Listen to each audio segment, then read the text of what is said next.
जिंदगी में बड़ा तभी कुछ कर पाओगे जब अर्निंग पर नहीं लर्निंग पर ध्यान लगाओगे। जो पानी से नहाएगा वो सिर्फ और सिर्फ लिबास बदल सकता है। जो पानी से नहाएगा वो सिर्फ और सिर्फ लिबास बदल सकता है। जो पसीने से नहाएगा दोस्तों वो पूरी दुनिया का इतिहास बदल सकता है। पूरी दुनिया का इतिहास बदल सकता है। Welcome to the my channel Amit Kumar Gola. Like subscribe और शेयर करना बिल्कुल ना भूलें दोस्तों, एंड घंटी को दबाएं एंड रीड नाउ बुक।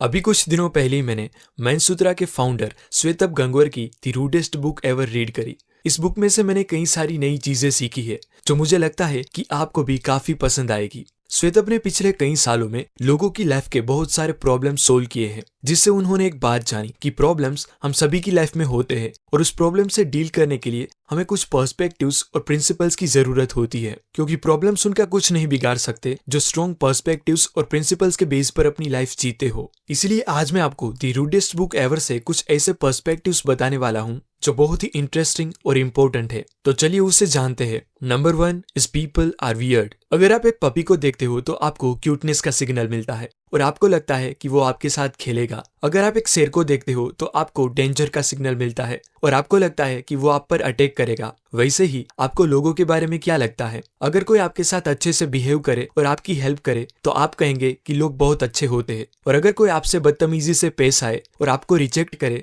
तो आप कहेंगे कि लोग बुरे होते हैं। तो आखिर एक्चुअल में लोग होते क्या है? आप में से कुछ लोग कहेंगे कि लोग कॉम्प्लिकेटेड होते हैं और हम लोगों को कभी नहीं समझ सकते, पर एक्चुअल में ये स्टेटमेंट आपकी हेल्प नहीं करेगा, क्योंकि ये कुछ भी नहीं बताता। लोग बुरे होते हैं वो बहुत नेगेटिव हो जाएगा और लोग अच्छे होते हैं वो बहुत पॉजिटिव हो जाएगा। इसलिए हमें ये दोनों के बीच का रास्ता चूज करना चाहिए कि लोग अजीब होते हैं। ये एक बेटर पर्सपेक्टिव है, क्योंकि अजीब ना ही पॉजिटिव होता है और ना ही नेगेटिव, और इंटरनेट पर लोग अक्सर अपने आप को अजीब कहते रहते हैं। लोग अजीब होते हैं इस पर्सपेक्टिव से आप लोगों को किसी भी तरह बिहेव करने के लिए अलाउ करते हो और उसे जज नहीं करते। किसी ने अगर आपको रिजेक्ट कर दिया तो लोग अजीब होते हैं ये सोच के आप सीधा आगे बढ़ सकते हो। रिजेक्शंस, फेलियर और लॉसेस लाइफ का एक पार्ट है और ये सबको लेकर आपको अपना नजरिया बदलना पड़ेगा कि रिजेक्शंस नॉर्मल है। चाहे आप जीनियस हो, टैलेंटेड हो, स्ट्रॉन्ग हो और कितने भी हेल्पफुल क्यों ना हो, लोग आपको रिजेक्ट करेंगे क्योंकि लोग अजीब होते हैं। जब भी आपको रिजेक्शन मिलता है तब आप इस 3 में से ही किसी एक रास्ते को चूज करते हो। या तो आप एक्सेप्ट कर लेते हो कि आप लूजर हो,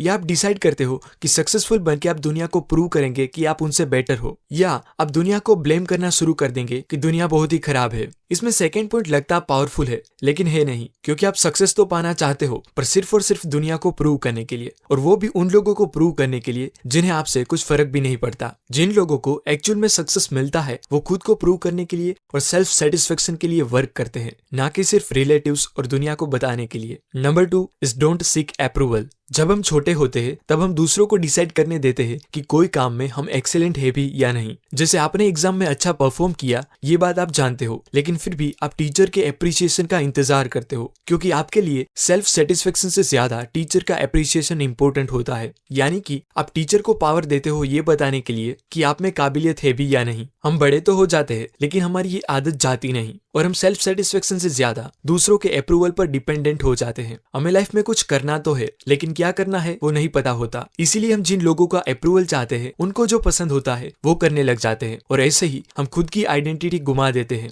number 3 choose satisfaction not happiness. हमारे ज्यादातर काम करने का रीजन हैप्पीनेस होता है। हम कभी भी सेटिस्फेक्शन और हैप्पीनेस के डिफरेंस को नहीं समझ पाते। हमें मूवी देखने में, दोस्तों के साथ पार्टी और टाइम स्पेंड करने में हैप्पीनेस तो मिल जाती है पर सेटिस्फेक्शन नहीं मिलता। हम ये नहीं जानते कि सेल्फ सेटिस्फेक्शन से ही हमें शांति मिलती है और हैप्पीनेस उसकी बाय प्रोडक्ट होती है। जैसे मूवी और पार्टी को इग्नोर करके अगर आप कोई प्रोजेक्ट कंप्लीट करने का डिसाइड करो और काफी मेहनत के बाद प्रोजेक्ट सक्सेसफुली कंप्लीट होने पर जो सेटिस्फेक्शन और शांति मिलती है वो मूवी और पार्टी की हैप्पीनेस से कहीं ज्यादा होती है। इसीलिए हमें अपने काम करने के मोटिव को चेंज करके, यानी कि मोमेंटरी हैप्पीनेस को इग्नोर करके लॉन्ग टर्म सेटिस्फेक्शन को चूज करना चाहिए। Number 4 is you are a nation. हमें अपने आप को एक नेशन की तरह देखना चाहिए। आप एक नेशन हो और दूसरे लोग दूसरे नेशन है। आपके पेरेंट्स, दोस्त एटसेट्रा आपके पड़ोसी नेशन है। आप आपके नेशन के प्रेसिडेंट हो और आपके मोरल कोड्स और एथिक्स कॉन्स्टिट्यूशन है। आपका सेल्फ कंट्रोल सिक्योरिटी फोर्सेस है और डिजायर और अर्जेस जो आपके नेशन को परेशान करते हैं वो टेररिस्ट है। अगर आप अपने नेशन को आगे लाना चाहते हो तो आपको सेल्फ कंट्रोल करके यानी कि अपने सिक्योरिटी फोर्सेस की मदद से टेररिस्ट यानी कि डिजायर और अर्जेस पे कंट्रोल पाके उन्हें खत्म करना पड़ेगा, और साथ साथ अपनी सेल्फ रिस्पेक्ट के लिए अपने मोरल कोड्स और एथिक्स को भी मजबूत करना पड़ेगा।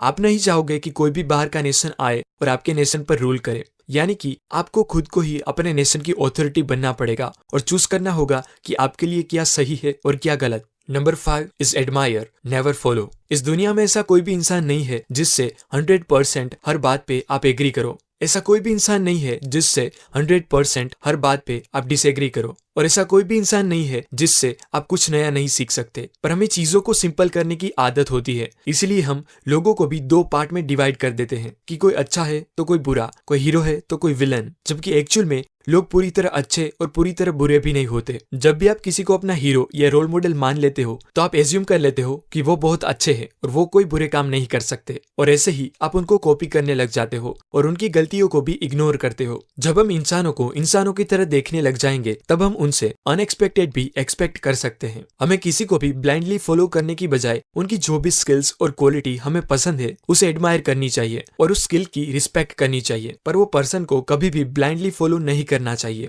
And last number 6 is learn how to think. आपको कई सारे लोगों ने कहा होगा कि think differently, think outside of the box और ओपन योर माइंड एटसेट्रा, लेकिन किसी ने आपको ये नहीं बताया होगा कि वो करे कैसे। बचपन में जब भी हमें कुछ जानना होता था तो दूसरे लोग हमें इन्फॉर्मेशन का एक पैकेट दे देते थे जिससे हम सेटिस्फाई हो जाते थे और खुद सोचने की बजाय सीधा मान लेते थे बिना क्वेश्चन किए कि वो सही है भी या नहीं। और आज भी हमारी आदत वही है कि हम खुद की सोचने की कैपेसिटी को इग्नोर करके पैकेट्स ऑफ इन्फॉर्मेशन पर डिपेंडेंट हो गए हैं, क्योंकि इन्फॉर्मेशन आज सिंगल क्लिक में अवेलेबल होने की वजह से अगर किसी इन्फॉर्मेशन से हमें किक ना मिले तो हम दूसरी इन्फॉर्मेशन ढूंढने लगते हैं। हम खुद सोचने की बजाय कोई मैजिकल इन्फॉर्मेशन ढूंढने में एक्सपर्ट हो गए हैं कि शायद वो इन्फॉर्मेशन हमारा प्रॉब्लम सोल्व कर दे। इसका मतलब ये नहीं है कि आप बुक्स पढ़ना और वीडियोस देखना बंद कर दो। इसका मतलब है इन्फॉर्मेशन लेने से पहले या बाद में थोड़ा सोचो कि जो इन्फॉर्मेशन आपने जानी है वो आपके लिए रेलेवेंट है भी या नहीं, और अगर है भी तो कैसे आप उसे अपनी लाइफ में अप्लाई कर सकते हो, और क्या आपको उसमें अपनी नीड के मुताबिक कोई चेंजेस करने की जरूरत है भी या नहीं। क्योंकि कई बार कुछ चीजें हम डिट्टो टू डिट्टो अप्लाई नहीं कर सकते, हमें हमारी नीड के मुताबिक उसमें चेंजेस भी लाने पड़ते हैं। इसलिए बुक्स तो रीड करे ही, क्योंकि उससे आपको चीजों की ओर देखने का एक अलग नजरिया मिलता है, पर वो सीखी बातों को खुद की नीड के मुताबिक सोच के अप्लाई भी करे। एट दी एंड सारे पॉइंट्स समराइज करके बताऊं तो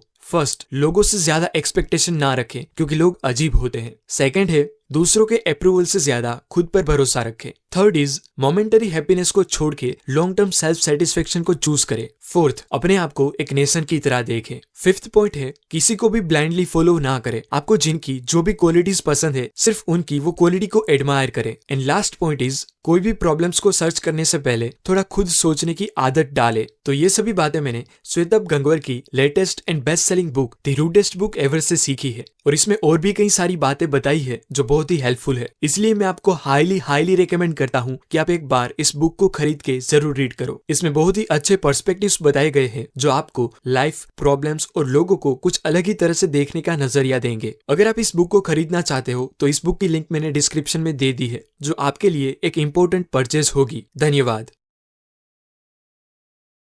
उतना जितना आगे तेरे पास हो दिखा उतना जितना आगे तेरे पास हो, और बात उतनी का जिन तेरी औकात हो। दिल की गहराई से प्यार भरा नमस्कार।